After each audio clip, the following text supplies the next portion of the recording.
Bismillahirrahmanirrahim. Assalamualaikum warahmatullahi ta'ala wabarakatuh. Bertemu kita kembali pada kali ini dalam program Tazkirah. Tajuk Tazkirah saya pada pagi ini iaitu kelebihan menuntut ilmu. Mari sama-sama kita mendengar hadis, yang mana hadis daripada Anas bin Malik radhiyallahu taala anhu.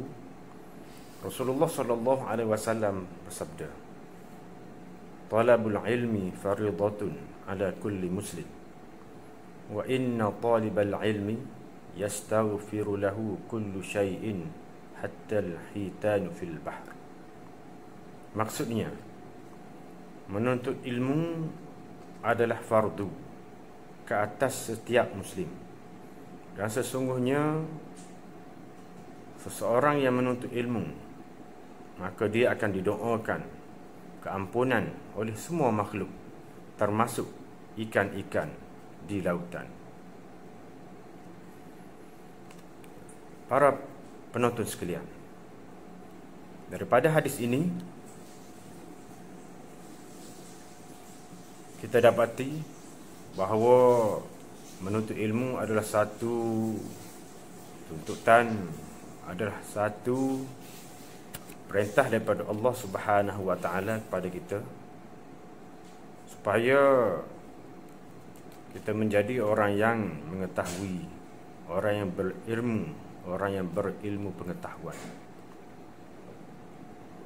Jadi pedoman dan iktibar hadis ini iaitu antaranya, iaitu yang pertama, ilmu ialah gambaran yang sebenar mengikut realiti, dan juga hendaklah berlaku proses amalan yang disertai dengan rasa takut kepada Allah. Inilah ta'rifan ilmu mengikut pandangan ulama Islam. Ilmu ialah gambaran yang sebenar mengikut realiti. Ilmu ialah gambaran yang sebenar mengikut realiti, dan juga hendaklah berlaku proses amalan. Selepas kita belajar, selepas kita menuntut ilmu, maka mestilah adanya proses amali, proses amalan. Serta dengan amalan yang kita lakukan itu, maka kita akan bertambah rasa takut, bertambah takwa kita kepada Allah Subhanahu wa taala. Dan inilah pandangan yang paling dipegang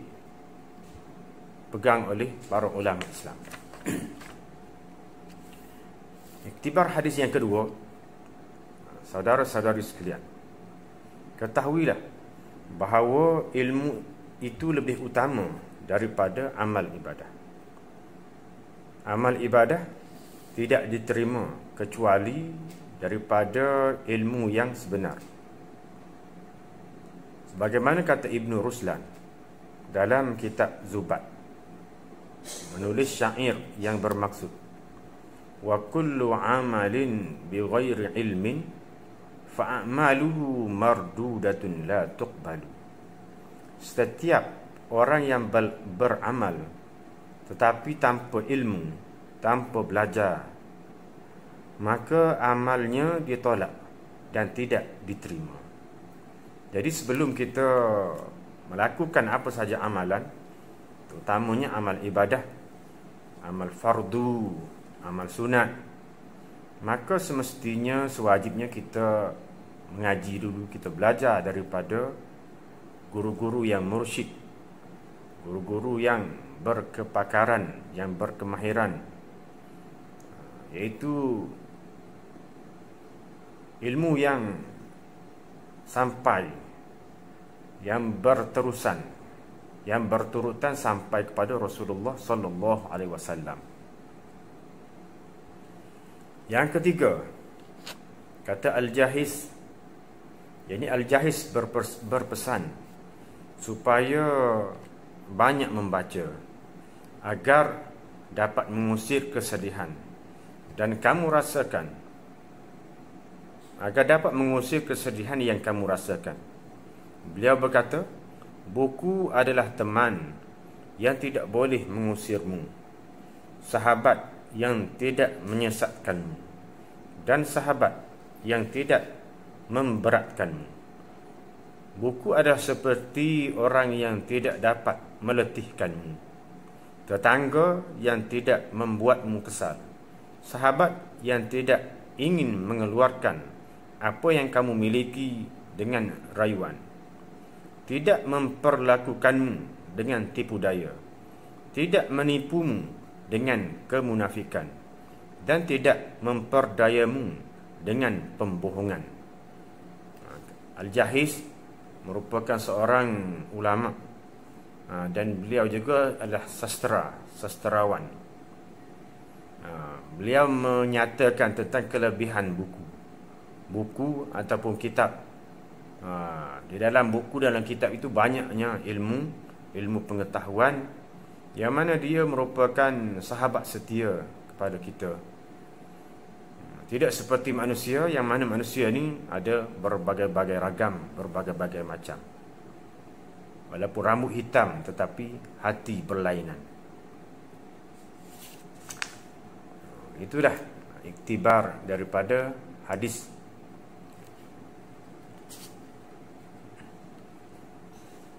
Para penonton sekalian,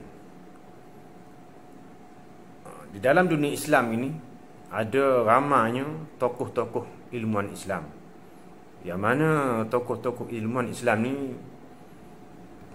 hendaklah kita jadikan sebagai semangat kepada kita, sebagai panduan kepada kita, dan sebagai menjadi seperti idola kita, supaya kita bersemangat untuk menuntut ilmu,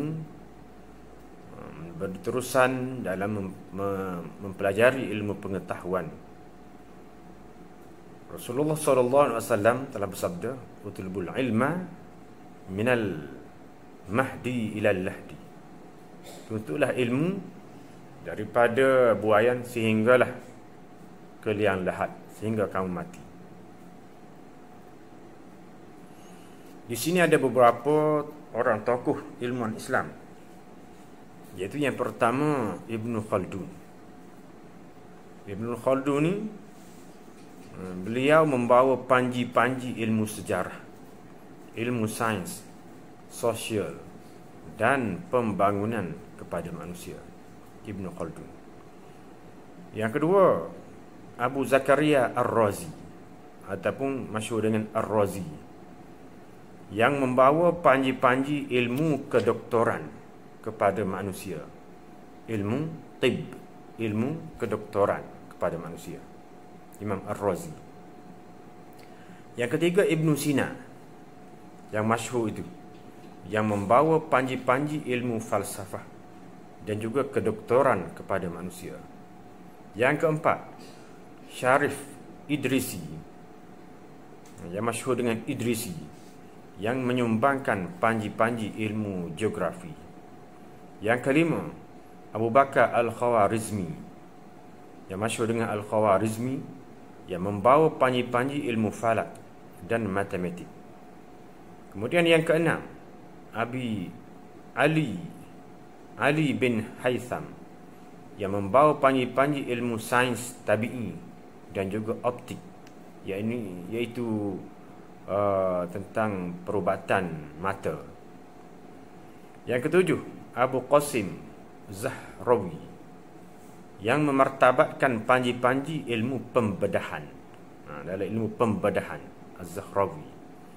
Yang kelapan, Abu Zakaria Awam, yang memuncakkan panji-panji ilmu tumbuh-tumbuhan. Yang kesembilan, Abu Banna, yang membawa panji-panji ilmu hisab, ilmu matematik.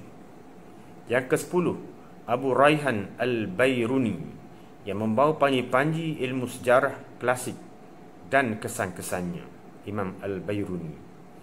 Yang ke-11, Imam Al-Ghazali, yang telah menjulang panji-panji ilmu kritikan, naqd, kritikan, ilmu pendidikan, dan menyelesaikan kerosakan jiwa.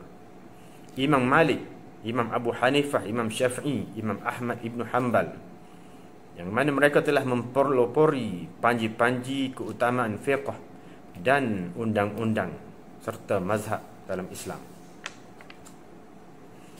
Itulah ulama-ulama, tokoh-tokoh Islam yang mana mereka bukan sahaja mahir dalam ilmu akhirat, tapi mereka adalah pelopor dalam ilmu-ilmu keduniaan, yang mana ilmu-ilmu ini telah diambil oleh sebelah barat. Lalu mereka menggunakan ilmu-ilmu ini untuk kemajuan negara-negara mereka. Para penonton sekalian, beberapa mutiara hikmah yang mana ada pun jangga yang telah berkata, perpustakaan peribadi anda adalah seperti kebun yang rendang dan taman yang penuh dengan bunga-bungaan di sekitar rumah anda. Nikmatilah kebun dan taman itu bersama dengan para ulama, yakni perpustakaan. Di dalam perpustakaan itu adanya kitab, adanya buku, adanya maqalah dan sebagainya. Nikmatilah bersama dengan para ulama, para bijaksana, para sastrawan dan para penyair. Mutiara hikmah yang kedua, Sayyidina Ali telah berkata, manusia ada 3 jenis. Yang pertama, seorang alim Rabbani. Siapakah alim Rabbani itu? Iaitu yang takut kepada Allah Subhanahu wa ta'ala. Dan seorang murid, yakni pelajar yang ingin selamat. Dan selain itu, rakyat jelata, pengikut setiap suara seruan, condong mengikut arah angin. Beliau juga berkata, jadi manusia ni ada 3 jenis. Yang pertamanya, seorang alim Rabbani, seorang yang takut kepada Allah Subhanahu wa ta'ala. Yang kedua iaitu seorang murid yang ingin selamat, yang belajar menuntut ilmu kerana ingin selamat daripada kegelapan dan kelam. Yang ketiga pula iaitu rakyat jelata. Jadi rakyat jelata ni mengikut setiap suara seruan. Rakyat jelata ni ia turut belaka apa yang diperintahkan oleh umarok, oleh pemimpin, oleh ulama, oleh para alim ulama. Maka rakyat jelata ni condong mengikut arah angin, mengikut apa yang diperintahkan, apa yang disuruh, diperintah, apa yang diperintahkan oleh para umarok, para pemerintah dan para ulama, iaitu para alim ulama. Kemudian kata Sayyidina Ali, ilmu itu lebih baik dari harta. Kenapa? Kerana ilmu menjaga dirimu, sedangkan kamu akan menjaga harta. Dan ilmu bertambah jika disiarkan, jika diajar, sedang harta berkurangan jika dibelanjakan. Dan ulama itu akan tetap hidup selamanya meskipun jasadnya tidak ada, dan ajaran mereka selalu diingat dalam hati. Kelebihan ilmu. Kata Sayyidina Ali, ilmu ni lebih baik daripada harta. Harta yang kita duduk usaha, harta yang kita berebu, harta yang menyebabkan kita bermusuhan. Tapi ilmu menjaga kamu. Dengan ilmu itulah kamu tidak menjadi tamak. Dengan ilmu itulah dapat memperbaiki amal kamu. Dengan ilmu itulah dapat menjaga hati kamu. Dengan ilmu itulah dapat kamu mengenal syurga neraka, mengenal Allah, mengenal Rasul, mengenal hari kiamat. Yang pertama. Yang kedua, kata Sayyidina Ali, ilmu itu bertambah Jika kamu ajar, jika kamu sebarkan, ilmu itu akan bertambah. Iaitu kamu akan ingat. Kamu akan dapat ingat apa yang kamu ajarkan itu. Serta orang yang mendengar, orang yang mencatat, orang yang belajar dengan kamu tu akan bertambah ilmu mereka, lalu mereka pula akan mengajar ke orang lain. Yang ketiga, para alim ulama ni tetap hidup selama-lamanya. Hidup macam mana? Hidup kerana ilmu dia tu berkembang. Ilmu dia berkembang. Dan ilmu itu merupakan amalan yang mana tidak akan habis. Selama mana ada orang yang mengajar ilmu tu, serta ada orang yang mengamalkan ilmu itu. Walaupun ulama itu jasadnya sudah tidak ada, ini sudah mati, tetapi ajaran mereka selalu diingati dalam hati. Kemudian para penonton sekalian, di sini ada satu kisah teladan.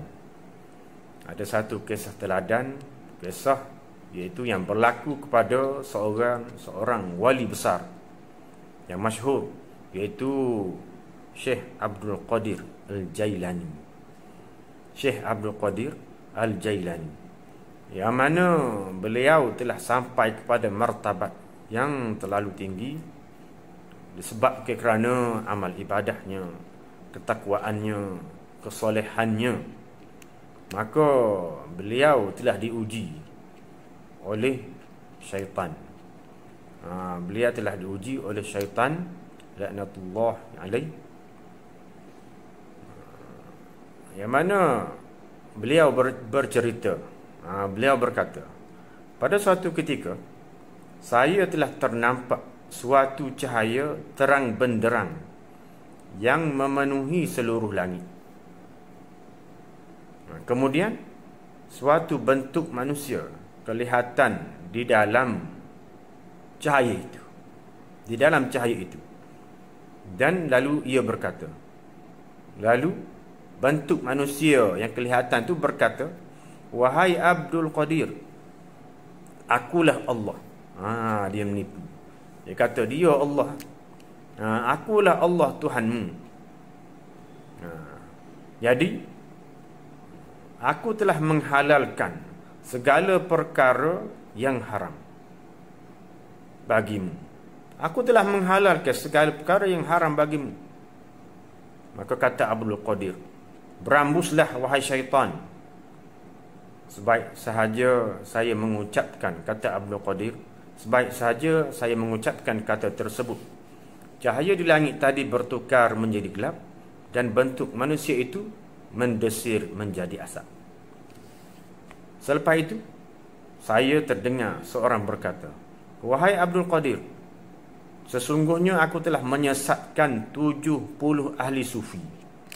Aku telah menyesatkan 70 orang ahli sufi, yakni ahli tasawuf. Ahli yang tasawuf ni iaitu orang yang bersungguh-sungguh melakukan amal ibadah, menjauhi diri daripada melakukan dosa dan maksiat, serta macam-macam lah amal ibadat yang mereka lakukan sehingga mereka tu diuji dengan macam-macam lah. Kata suara tu, aku telah menyesatkan 70 ahli sufi dengan cara ni, tetapi Allah telah menyelamatkan kamu. Kerana apa?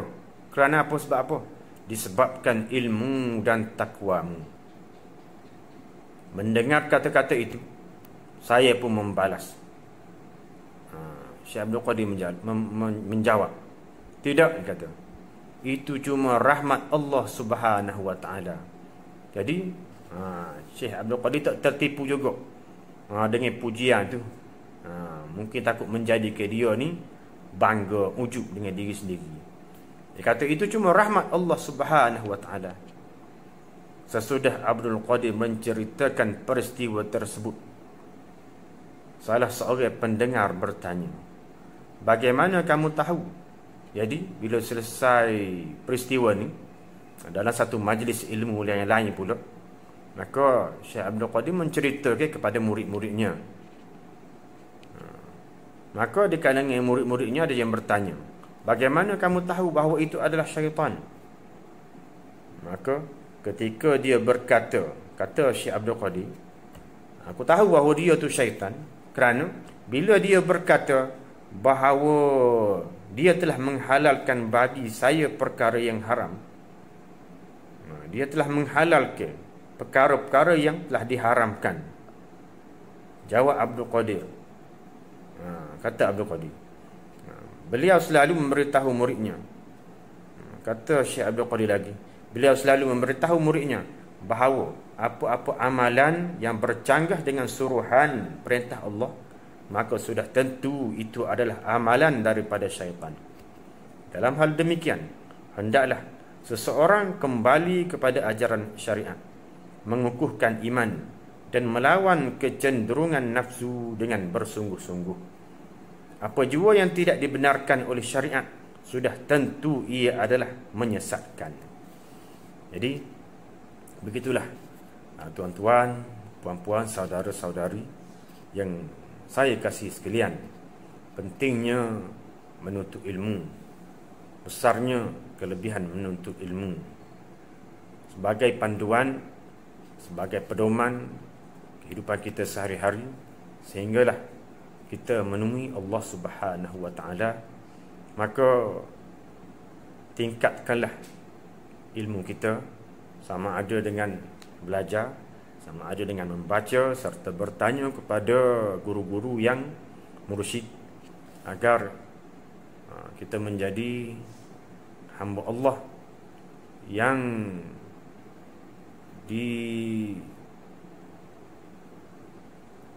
disukai oleh Allah Subhanahu wa taala, serta menjadi hamba Allah yang mendapat martabat yang tinggi di syurga nanti insya-Allah Subhanahu wa taala. Aqulu qawli hadza wa astaghfirullahal azim li wa lakum. Wassalamualaikum warahmatullahi taala wabarakatuh. Terima kasih di atas perhatian, mohon maaf di atas kekurangan. Wallahu a'lam.